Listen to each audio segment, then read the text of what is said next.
Hello everyone, कैसे हो आप सभी। मैं अंकित वर्मा अगेन आप सबका वेलकम करता हूँ नॉलेज स्पेक्ट्रम के अंदर। तो जैसा कि आपको पता है कि हमारी यूनिक्स ऑपरेटिंग सिस्टम की सीरीज चली हुई है। तो आज का जो हमारा टॉपिक है वो है यूनिक्स फाइल सिस्टम। इसके बारे में डिस्कस करेंगे। बहुत ही मोस्ट इंपॉर्टेंट टॉपिक है। कॉलेज एग्जाम हो, यूनिवर्सिटी एग्जाम हो, सभी के अंदर बहुत ही इंपॉर्टेंट टॉपिक है। और यूनिक्स के अंदर हम बात करें तो फर्स्ट यूनिट के अंदर भी बहुत इंपॉर्टेंट टॉपिक है। तो भाई वीडियो को आगे देखने से पहले लाइक शेयर सब्सक्राइब जरूर करें। और चलते हैं नोट्स की तरफ कि कैसे कितना एग्जाम के अंदर लिखना है। तो जो हमारा फर्स्ट है कि यूनिक्स फाइल सिस्टम के अंदर वर्किंग कैसे होती है, इसके बारे में डिस्कस करते हैं कि यूनिक्स फाइल सिस्टम है क्या। फिर उसके अंदर आते हैं बूट प्रोसेस आती है हमारे पास। फिर आती है सुपर ब्लॉक। फिर आता है हमारा आई नोड। फिर आता है डाटा ब्लॉक। फिर उसके अंदर हम ग्रुप भी डिफाइन करते हैं जिसके अंदर कुछ कमांड्स भी लिखी होती है। उसके बारे में डिस्कस करेंगे, ठीक है। तो चलते हैं नोट्स की तरफ। तो यूनिक्स फाइल सिस्टम है क्या भाई। तो एक फाइल सिस्टम क्या है, कुछ नहीं। फाइल सिस्टम कुछ नहीं, एक मेथड है या कह सकते हैं एक डाटा स्ट्रक्चर है जिसके अंदर हम फाइल को ट्रैक करते हैं डिस्क के ऊपर, ठीक है। तो इसके बारे में देखते हैं क्या कुछ है। तो एक file system is the method and data structure that on operating system use to keep track of file on a disk. That is the way the file are organized on the disk. Most Unix file system type have a similar general structure. The physical organization of the file system is as shown. तो ये कि भाई file system कुछ नहीं, एक data structure है या फिर कह सकते हैं एक मेथड है ऑपरेटिंग सिस्टम के अंदर जिसके अंदर हम क्या कर सकते हैं, ट्रैक करते हैं फाइल को डिस्क के ऊपर, ठीक है। तो मोस्ट जो जनरली टाइप होता है जो डाटा स्ट्रक्चर का या फिर कह सकते हैं यूनिक्स फाइल सिस्टम का, इसके अंदर कहता है बूट ब्लॉक आता है, सुपर ब्लॉक, आई नोड ब्लॉक और हमारे पास लास्ट आता है डाटा ब्लॉक। इसके बारे में डिस्कस करते हैं, ठीक है भाई। तो बूट ब्लॉक के अंदर हमारे पास है क्या, इसके बारे में डिस्कस करते हैं। तो बूट ब्लॉक कुछ नहीं है। बूट ब्लॉक के अंदर कुछ नहीं, एक स्मॉल प्रोग्राम होता है जिसको हम बोलते हैं bootstrap loader. This program extract at the boot time by the BIOS and it is used to start the OS. Every file system has its own boot block, but own block is put to use when all file file system attached together. तो इसके अंदर क्या था भाई, boot block के अंदर कुछ नहीं है, स्मॉल प्रोग्राम होते हैं। जो हमारी फर्स्ट प्रोसेस होती है बूटिंग होती है इसके अंदर, कि कैसे जब मतलब स्टार्टिंग करने के लिए यूनिक्स ऑपरेटिंग सिस्टम को हमारी कौन सी है, बूट ब्लॉक होता है। इसका काम होता है एक्सट्रैक्ट करने के लिए the boot time BIOS and use to start the OS.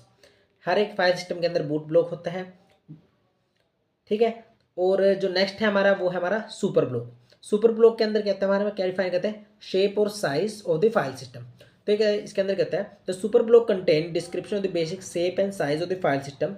This information is use by the system manager to maintain the system file. The kernel first read the super block before inode and data block. तो हमने बताई थी hierarchy, कहते हैं boot block हो गया, super block हो गया, आई नोड हो गया, डाटा ब्लॉक हो गया। तो आई नोड और डाटा ब्लॉक से पहले जो हमारा ब्लॉक होता है सुपर ब्लॉक, ठीक है। नेक्स्ट है हमारा आई नोड ब्लॉक।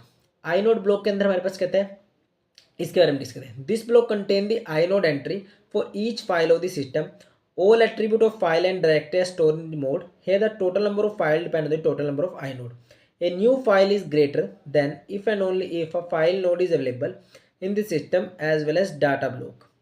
तो इसके अंदर क्या है भी, कुछ नहीं है। जो सुपर ब्लॉक के द्वारा हमारा ब्लॉक है वो है आई नोड ब्लॉक। इसके अंदर कहते हैं जितने भी डायरेक्टरी होती है, जितने भी एट्रीब्यूट होते हैं वो स्टोर होते हैं इसके अंदर। इसके अंदर कहते हैं जितने number of total number of file होगी वो किसके ऊपर डिपेंड करेगी, total number of I node के ऊपर डिपेंड करती है। ये इसके अंदर कंडीशन है। इसके बाद जो नेक्स्ट है हमारा वो है हमारा डाटा ब्लॉक। तो data block follow the I node block. तो जैसे मैंने बताई थी कि डाटा ब्लॉक है जो आई नोड ब्लॉक को यूज करेगा। This block need to be continuous. This block contain data store in इधर बिट्स और group of bits called block. Holding data byte by byte has a disadvantage of moving disk for every byte. So the handle in a block the size में भी either 512 और 1024. तो इसके अंदर ये है भाई कि जो डाटा हमारा बिट्स बाय बिट्स की फॉर्म में या बाइट की फॉर्म में स्टोर होता है, अगर हम होल्ड करते हैं डाटा इसके अंदर तो डिसएडवांटेज है। मतलब जो भी डिस्क को मूवमेंट करने में डिफिकल्टी आ जाती है। सो हैंडल करते हैं इसके अंदर ब्लॉक के अंदर डाटा जो कितने साइज होता है, 512 या 1024 बाइट का होता है, ठीक है। इसके बाद आते हैं हमारे पास एडिशनल इन्फॉर्मेशन जिसको हम बोलते हैं ग्रुप्स। तो इसके अंदर हमने दो ग्रुप्स डिवाइड किए हैं, first group and second group. इसके बारे में डिस्कस करते हैं। तो फाइल सिस्टम को हमने दो ग्रुप के अंदर डिवाइड किया है, first group and second group. तो फर्स्ट ग्रुप के अंदर कहते हैं वो सभी इन्फॉर्मेशन होती है जो यूनिक्स फाइल सिस्टम के लिए रिक्वायर्ड है या फिर कह सकते हैं सिस्टम के इंस्टॉलेशन के लिए नेसेसरी है, ये होती है। सेकंड क्या है, जो यूज़र के लिए हेल्पफुल है वो इन्फॉर्मेशन होती है। अब जो फर्स्ट ग्रुप होता है उसके अंदर कुछ कमांड्स होती हैं, ठीक है भाई। लाइक जैसे बिन कमांड होगी, एस बिन होगी, ई टी सी होगी, एटसेट्रा। तो बिन कमांड कहता है बिन कमांड कहता है वो डायरेक्टरी होती है where all the commonly use Unix command are found. जितने भी यूनिक्स की कॉमनली कमांड होते हैं वो बिन कमांड के अंदर आती है।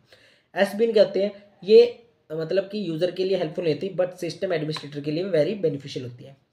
उसके बाद देते हैं ETC, you can change very important inspector system functionality by adding text file in this directive. तो ये डिव क्या है, इसके अंदर कहते हैं डिवाइस फाइल होगी, लिब लाइब्रेरी फाइल, इंक्लूड इसके अंदर कहते हैं हेडर फाइल्स होगी। तो इस तरह की हमारा फर्स्ट ग्रुप था जिसके अंदर ये सभी कमांड थी।